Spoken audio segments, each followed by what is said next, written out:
ద్వాదశ రాశుల యొక్క ఫలితాలు మనం తెలుసుకుందాం. మేషరాశి ఫలితాలు. కుచేచోల అశ్విని 4 పాదములు, లీలు లేలో భరణి 4 పాదములు, ఆ కృత్తికలో 1వ పాదం కలిసి మేషరాశి అవుతుంది. ఈ రాశికి అధిపతి కుజుడు. అదృష్ట సంఖ్య 9. జాతి పగడం ధరించాలి. ప్రతిరోజు సుబ్రహ్మణ్య స్వామి ఆరాధన చేస్తూ ఉండాలి.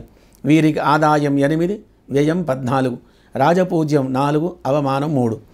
ఈ రాశి వారికి మే 1 నుండి సంవత్సరం వరకు ద్వితీయ స్థానమందు గురుడు తామ్రమూర్తిగాను, శనీశ్వరుడు సంవత్సరమంతా లాభస్థానమందు లోహ రజితమూర్తులుగాను సంచరింతురు.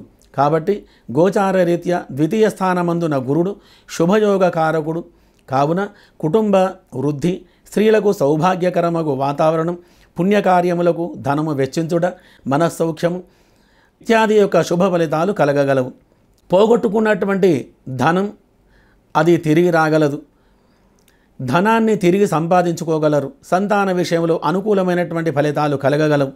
ఎక్కువగా శుభ పరిణామాలు సంభవిస్తూ ఉంటాయి. సంపద పెరుగుతుంది. ఉద్యోగస్తులకు శ్రమ అయినను వేతనం అధికమవుతుంది. మనోవికాసం కలుగుతుంది. ఏకాదశ స్థానంలో శని ఉండుట వలన మిక్కిలి అనుకూలమైనటువంటి సమయం. దీర్ఘకాలంగా న్యాయపరమైన సమస్యలకు అనుకూల పరిష్కారం కలగగలదు.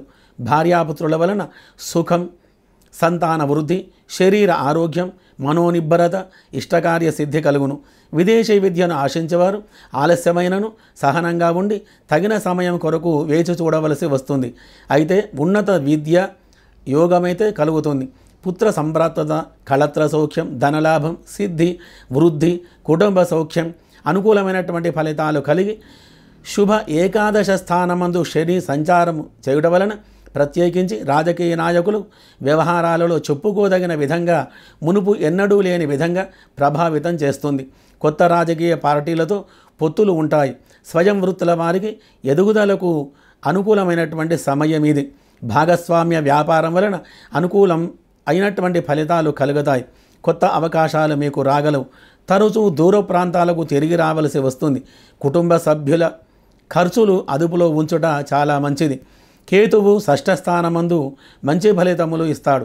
ఇతర దేశములకు తరచూ ప్రయాణములు చేసి కలిసి వచ్చినను ఆర్థిక విషయమే ముందంజలేక కొద్దిగా వెనుకబాటును కలగజేయగలడు. పోటీ పరీక్షలలో ఉత్తీర్ణత, ఉద్యోగం, సిద్ధి ఇటువంటి యొక్క అన్ని కూడా ఫలితాలు మీకు కలగగలవు. కుటుంబంలో శుభకార్యములు జరుగుతాయి. కార్యసిద్ధి, ధనయోగం, తగిన ధనము ఆ యొక్క సమయానికి సంప్రాప్తమవుతుంది. అఖండ విద్యాయోగం కలగగలదు. కుత్తిగా 1వ పాదం వారికి ప్రభుత్వ అధికారుల వలన అనుకూలత కలుగుతుంది. అక్టోబర్ నెలలో ఆర్థికమైనటువంటి ఇబ్బందులు కలుగును. వీరికి 10, 11, 14, 15, 18, 20, 30 తేదీలు అనుకూలంగా ఉండగలవు. గురు శుక్ర శనివారములు అనుకూలం కావున ఈ సంవత్సరం మంచి ఫలితాలు కలిగి సుఖంగా ఉండగలరు. శుభం భూజాత్.